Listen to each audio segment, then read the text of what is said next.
if someone dies with COVID-19, we are counting that as a COVID-19 death. No, I can't imagine if someone comes in with coronavirus, goes to an ICU, and they have an underlying heart condition and they die, they're going to say cause of death, heart attack.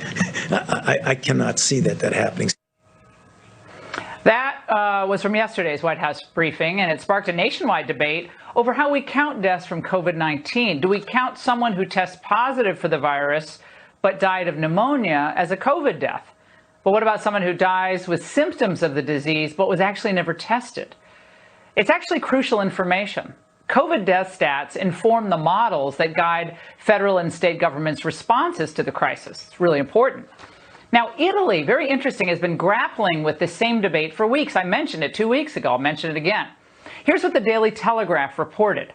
According to Professor Walter Ricciardi, is the scientific advisor to Italy's Minister of Health, this is what he said. He said, the way in which we code deaths in our country is very generous in the sense that all people who die in hospitals with the coronavirus are deemed to be dying of the coronavirus. On reevaluation by the National Institute of Health, only 12% of death certificates have shown a direct causality from coronavirus, while 88% of patients who have died have at least one premorbidity. Many had 2 or 3. My next guest is a doctor and state senator in Minnesota who is deeply troubled by the CDC's latest guidance for counting COVID deaths. Dr. Scott Jensen joins me now. Doctor, I want to read for our viewers what the CDC says in part about how to count COVID deaths relating to that last issue we just raised.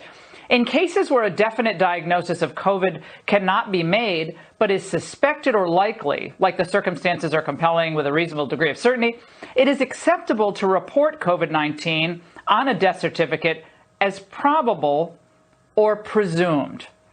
So, doctor, what's the problem with that?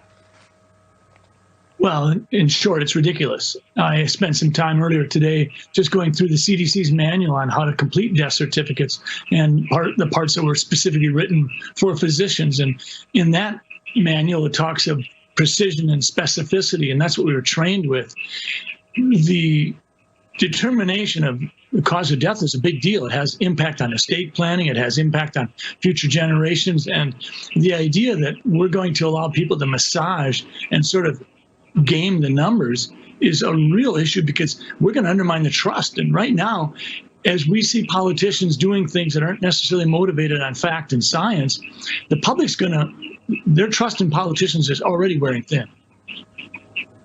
And doctor, in that same CDC guidance sheet on COVID-19, it references the fact that basically this is a judgment call for doctors on how to fit, I read it, what goes on line 1 and then what goes on line 2 and what goes on the final line as far as contributing factors and ultimate cause of death.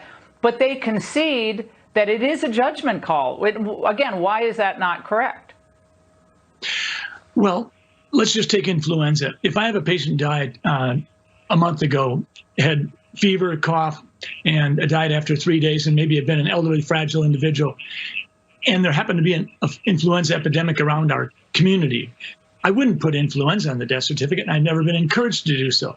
I would put probably respiratory arrest would be the top line, and the underlying cause of disease would be pneumonia, and in the contributing factors, I might well put emphysema or congestive heart failure. But I would never put influenza down as the underlying cause of death, and yet that's what we're being asked to do here.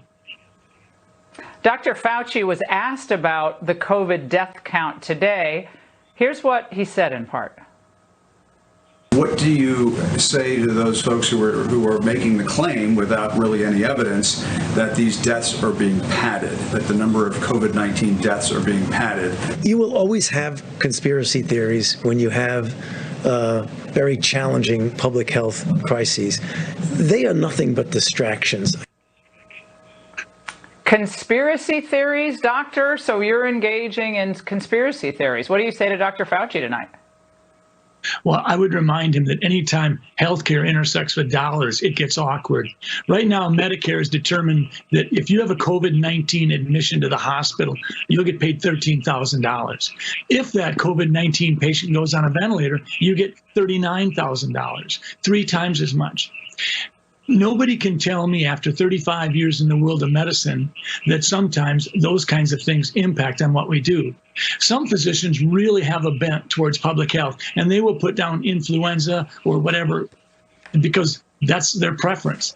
I try to stay very specific, very precise. If I know I've got pneumonia, that's what's going on the death certificate. I'm not going to add stuff just because it's convenient.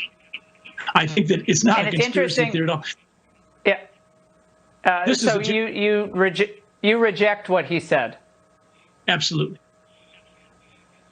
Well, it's interesting that in Italy, where it's socialized medicine, I guess they don't have an interest in the money, if that's what it is here. And they just went back and they started reclassifying deaths according to their top scientific advisor.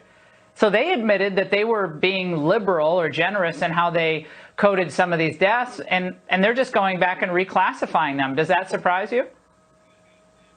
It really does. I mean, let's just take someone getting hit by a bus and they collapse along and they go into the emergency room and they're there for 15, 20 minutes. Blood work comes back.